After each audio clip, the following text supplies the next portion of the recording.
Logo no primeiro mandato do PT, a bomba explode, quer dizer, veio o escândalo do Mensalão e você descobre não apenas que o PT, ao contrário da propaganda dele, não era o partido da ética. É engraçado a gente pensar isso. O PT ele se vendeu como o partido da ética, aquele partido que vai fazer tudo diferente, que vai colocar bandido na cadeia. Ele falava, nós vamos colocar os corruptos na cadeia. Por décadas. E de repente, logo no primeiro ano, a gente descobre que não apenas o PT ele também era corrupto, como ele era corrupto com os mesmos corruptos de sempre. Quer dizer, não era uma corrupção tipo, olha, nós vamos fazer aqui uma corrupção pela causa. Não, eles estavam comprando apoio parlamentar com as velhas raposas. A ideia do Mensalão não foi entendida até hoje. O Mensalão ele foi um golpe totalitário. Todo mundo que fala, golpe contra a democracia, o maior golpe contra a democracia brasileira se chama Mensalão. 2006 foi o ano da corrupção. Uma vez estabelecido no poder, o PT começou a agir. Que o Brasil votou sem medo de ser feliz. Nos primeiros anos do governo Lula, os esquemas de corrupção foram colocados em prática. O escândalo dos bingos veio à tona em 2004.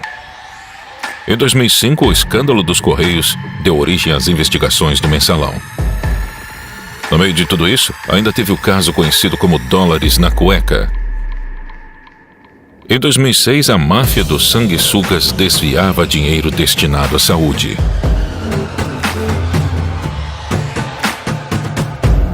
E durante o período eleitoral, o escândalo do dossiê que poderia colocar em risco a reeleição de Lula também estourou. O material que acabou apreendido seria negociado com o Partido dos Trabalhadores. As campanhas eleitorais foram deixadas de lado. Nada poderia vazar. A prioridade era atravessar o período eleitoral intacto e não deixar nenhuma ponta solta.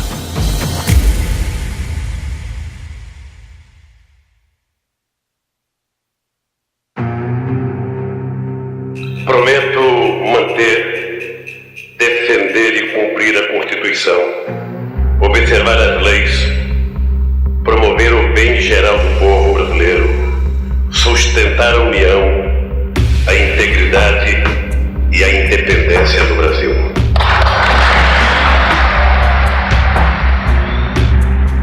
Com o PT no poder, a esperança do brasileiro era de mudança. E a mudança aconteceu, mas só para os seus aliados políticos. Antes de Lula ser eleito, aconteceu a crise dos bingos. Valdomiro Diniz, na época presidente da Loteria do Estado do Rio de Janeiro, foi pego extorquindo empresários para enriquecer o PT. Um dos extorquidos, o bicheiro Carlinhos Cachoeira, cravou Valdomiro pedindo propina e garantindo em troca o monopólio de loterias virtuais. A promessa não foi cumprida e Cachoeira divulgou o vídeo em 2004.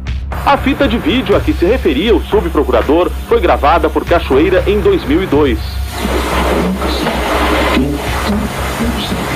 A crise desestabilizou pela primeira vez o governo Lula.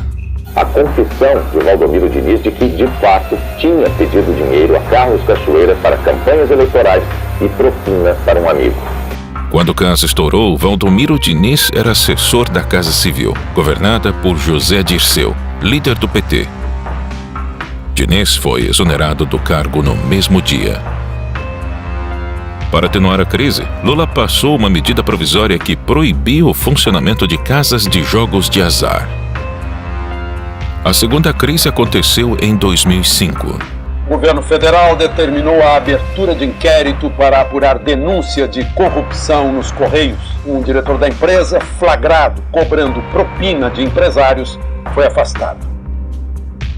A gravação mostrava Maurício Marinho, diretor dos Correios, recebendo propina de empresários em troca de favorecimento em licitações. Com uma câmera escondida, os empresários gravaram todo o encontro mês passado na sede dos Correios. Na gravação, ele explicou o esquema de corrupção e afirmou que tinha autorização do então presidente do PTB, Roberto Jefferson, para realizar a fraude. Através da assessoria, Roberto Jefferson informou que o partido repudia a acusação de que o PTB tenha esquema de arrecadação no serviço público.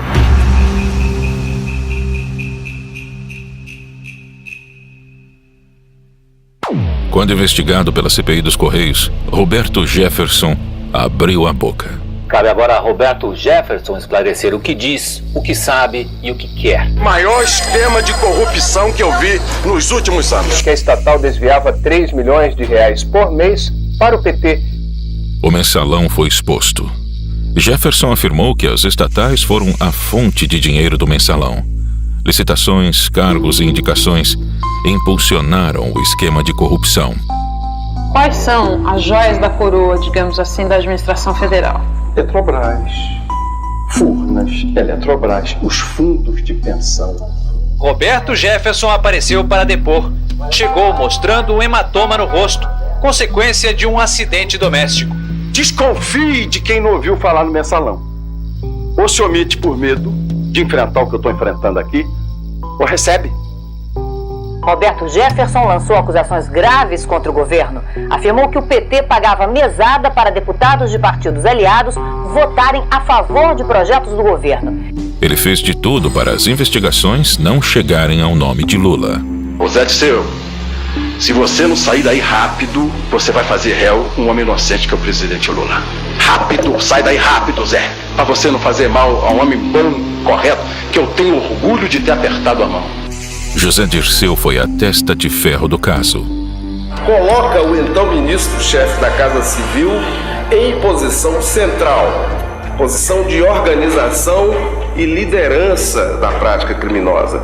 Ele era a principal liderança do governo petista e aceitou ser responsabilizado por toda a articulação do esquema para salvar o presidente. O esquema envolvia também o tesoureiro do PT, Delúbio Soares, e o publicitário do governo, Marcos Valério. E assim surgiu a figura de Marcos Valério, e que seria o responsável pelo dinheiro do mensalão. O encontro de José Dirceu com o presidente do BMG, acompanhado de Valério e Delúbio Soares, ocorreu no dia 20 de fevereiro de 2003. Lula brincou de ator e fingiu surpresa com o caso. Estou convencido que esse negócio de mensalão me cheira um pouco a folclore dentro do Congresso Nacional. Pode ter outro tipo de coisa que os deputados podem saber, mas eu não acredito que tenha mensalão. José Dirceu, da Casa Civil, foi o primeiro a deixar o ministério. Não me considero fora do governo, me considero parte integrante do governo.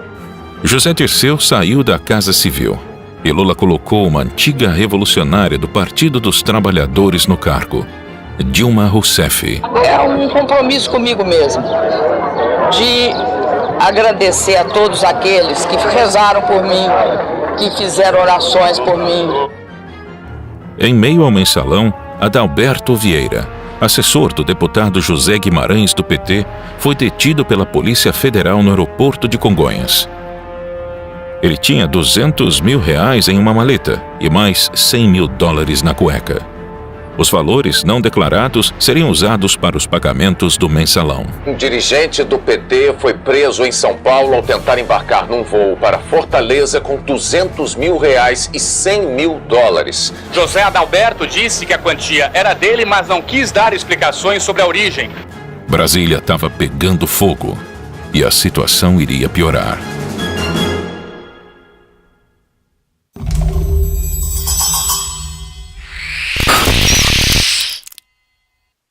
Na Operação Sanguessuga foram cumpridos 46 mandados de prisão contra políticos e assessores. A acusação era desvio de verbas do orçamento da União por meio da compra superfaturada de ambulâncias por prefeituras. Em maio de 2006, a Polícia Federal iniciou a Operação Sanguessuga. Deputados federais de vários partidos foram denunciados por ganhar dinheiro com superfaturamento de ambulâncias. Segundo a Polícia Federal, a movimentação financeira total seria de cerca de R$110 milhões. Além dos deputados, o esquema de corrupção envolvia órgãos do governo federal, prefeituras e empresas privadas. A comissão investigou 87 deputados e 3 senadores e pediu o indiciamento de 72 parlamentares, mas nenhum foi cassado. A máfia dos sanguessugas teve início na gestão do ministro da Saúde da época, José Serra, e continuaram durante a presidência de Lula. No meio de todos esses escândalos, as campanhas iniciaram.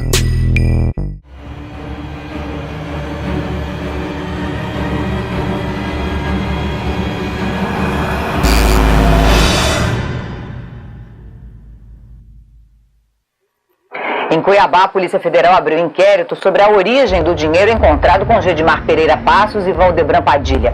Os dois devem ser transferidos de São Paulo para Cuiabá ainda esta noite. Devem depor a Polícia Federal e ao Ministério Público Federal. Faltando um mês para o primeiro turno, outro escândalo surgiu. Os petistas Valdebran Padilha e Gedimar Pereira foram presos com R$1.700.000 no Hotel Ibis, em São Paulo.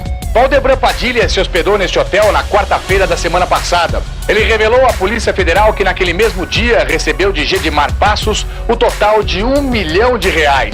O restante do dinheiro só seria entregue depois que o dossiê chegasse a São Paulo. O pagamento estava combinado para sexta-feira até a hora do almoço e o negócio seria fechado no quarto do hotel. A dupla ia usar o dinheiro para comprar um dossiê que comprovaria o envolvimento de Serra e Alckmin com a máfia dos sanguessugas. As imagens mostram o então ministro da Saúde, José Serra, numa solenidade pública de entregas de ambulância. O material que acabou apreendido seria negociado com o Partido dos Trabalhadores. Quer dizer, de onde veio esse dinheiro? Quem são as pessoas? Qual era o propósito?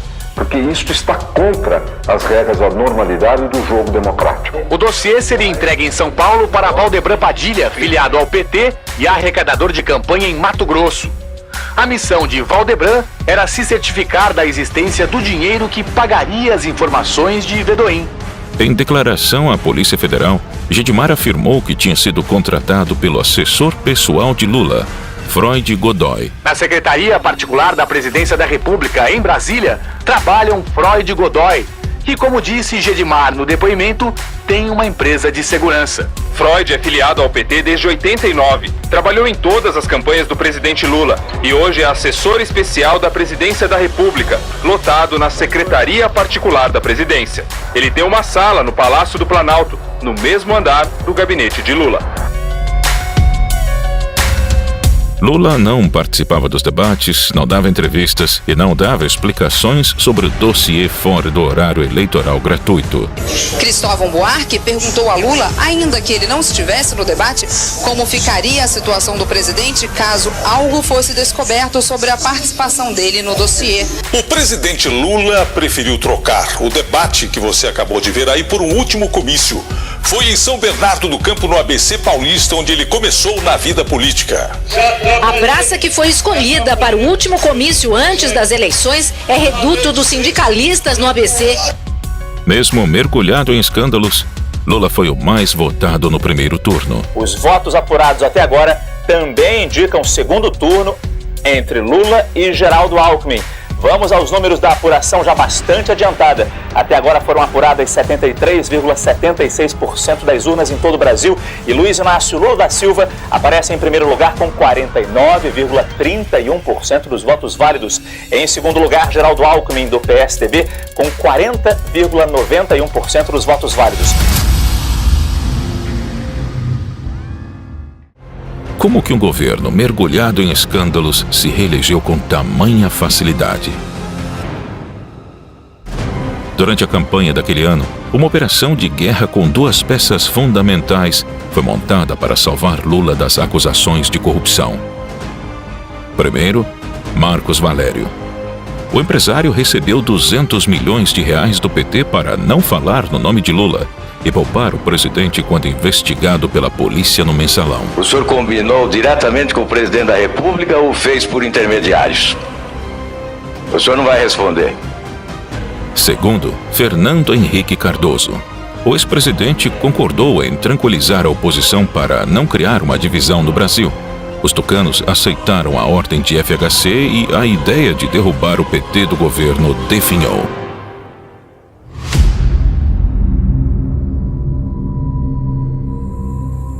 As eleições de 2006 não foram disputadas por dois partidos rivais. PT e PSDB agiram como aliados.